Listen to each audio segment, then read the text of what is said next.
Fala galera, seja bem-vindo a mais um vídeo aqui do canal. Hoje iremos falar sobre reserva de emergência. Como compor a sua reserva de emergência? Essa é a nossa reflexão no nosso vídeo de hoje. Antes de falar os ativos aí para compor a sua reserva de emergência, iremos falar aqui das características principais que um ativo tem que ter para que você componha a sua reserva de emergência. Se um ativo, seja ele qual for, não tiver essas características, é importante que você não invista porque ele não vai atender o seu objetivo. Lembrando que o seu objetivo é compor uma reserva de emergência. Então esse ativo ele tem que ter segurança, rentabilidade e liquidez.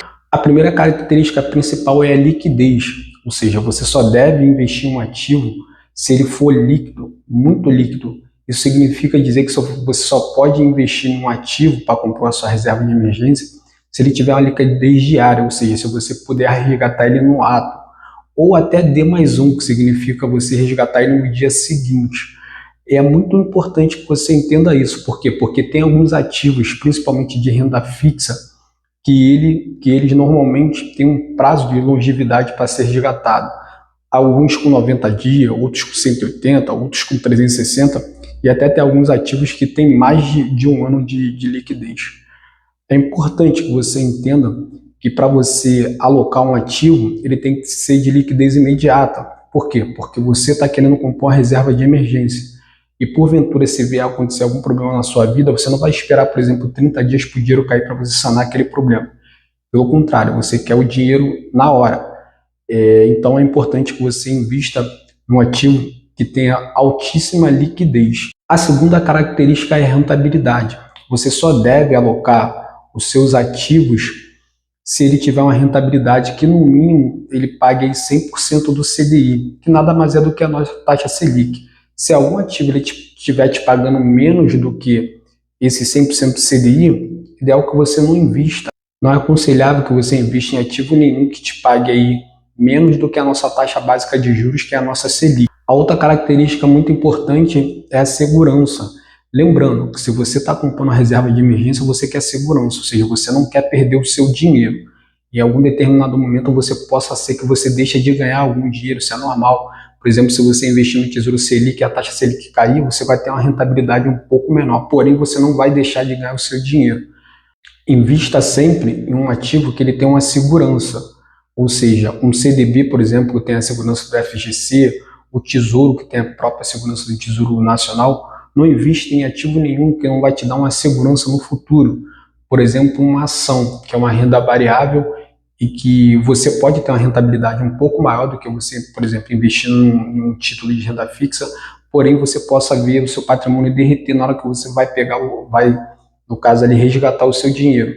Então, se você investe em uma ação, por exemplo, você quer resgatar no momento que essa ação está em baixa, está em queda, que você pode até resgatar um valor menor do que o valor que você colocou. Então, ações, fundos imobiliários não são ativos aconselháveis para você compor a sua reserva de emergência. A reserva de emergência ela serve para nos blindar contra dívidas futuras. Lembrando que se algum imprevisto aconteça na nossa vida, a gente não tem um dinheiro guardado para sanar esse imprevisto, a gente vai contrair dívidas, seja através de cartão de crédito, seja através de cheque especial, ou seja através de, por exemplo, pegando dinheiro emprestado com alguém, seja fazendo um crédito consignado. Enfim, a reserva de emergência ela é um dos principais pilares e fatores aí para que possamos conseguir prosperar financeiramente. A sua reserva de emergência ela tem que ser composta a rigor por renda fixa. Não é aconselhável você investir em ativo nenhum de renda variável, como eu falei antes, nem ação, nem fundo imobiliário, nem qualquer outro tipo que oscile muito ao longo do tempo. Eu vou dar aqui 3 ótimos ativos para que você componha a sua reserva de emergência, ativos esses totalmente seguros, totalmente líquidos, totalmente rentáveis. E você pode ter certeza, se você compor a reserva de emergência com a alocação desses ativos, você não vai ter problema no futuro. Possa ser que vocês optem por escolher só um, ou também você pode fazer a diversificação entre os 3. O primeiro ativo é o CDB.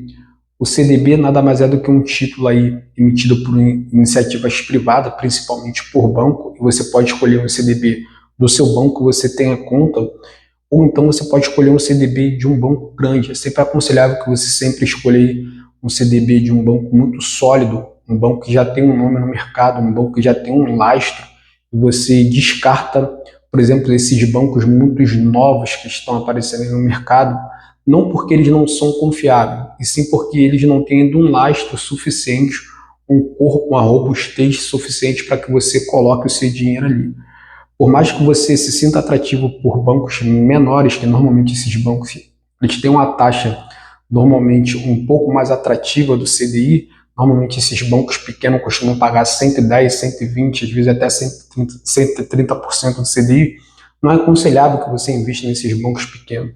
Você pode procurar os bancos grandes, os bancões que a gente tem no mercado e colocar o seu dinheiro ali, porque é quase 100% de segurança, tendo em vista que tem a garantia do FGC. E aí você pode se perguntar, os bancos menores também têm a garantia do FGC?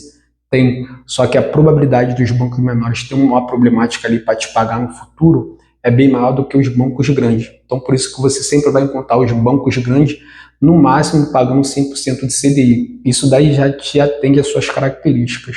Então o primeiro título é um CDB de um banco grande, de um banco sólido. O segundo título é o Tesouro Selic, que rende nada mais e nada menos do que a nossa taxa Selic, assim como os CDBs. Os CDBs também têm essa característica de render 100% do CDI, que rende a nossa taxa Selic também. E o Tesouro Selic é um título de Tesouro Nacional que está assegurado pelo próprio Estado, então você pode colocar ali seu dinheiro ali tranquilamente. A taxa Selic ela continua aí subindo, tem uma expectativa aí do governo querer mudar isso, querer diminuir a taxa de juros, porém a taxa de juros também ela não vai cair bruscamente. Então você pode colocar o seu dinheiro lá, a taxa Selic deve estar rendendo aí nos dias de hoje 10,5%, 11%, isso já é uma boa rentabilidade para você compor a sua reserva de emergência, e é um título que ele tem um próprio seguro do Tesouro Nacional. Significa dizer que dificilmente o Estado vai quebrar, dificilmente o Estado vai falir, até porque para o Estado falir primeiro, todas as empresas têm que falir, tendo em vista que o Estado ele depende das empresas, então dificilmente isso vai acontecer, seu dinheiro vai estar ali assegurado ali pelo próprio Tesouro Nacional. O outro título para você investir também, que é 100% seguro, é o Tesouro IPCA+. É um título aí que ele vai te render uma taxa pré-fixada, normalmente ali 5%, 6%, 5,75%, mais a inflação. É importante que você faça essa mescla entre Tesouro Selic e Tesouro IPCA, porque o momento que a Selic estiver caindo, você ali tem um rendimento um pouco menor, porém, lá no Tesouro IPCA esse título vai ser compensado se, no caso, essa inflação estiver subindo. Querendo ou não, o Tesouro IPCA ele vai te dar uma força no seu patrimônio, porque ele vai proteger o seu patrimônio da inflação. Por mais que você possa vir ali perder um CDB, com a taxa Selic caindo, porém, quando você faz essa diversificação entre Tesouro IPCA, Tesouro Selic e CDB, você tem uma mescla e você, na verdade, tem uma perda menor. Porque enquanto um ativo ele performar mal, o Tesouro IPCA ele vai, no mínimo, ele conseguir proteger o seu patrimônio da inflação. Então, no pior dos mundos, independente do que aconteça no cenário macroeconômico, o seu patrimônio ele vai estar protegido pela inflação. Por hoje é só, tchau, tchau e até a próxima.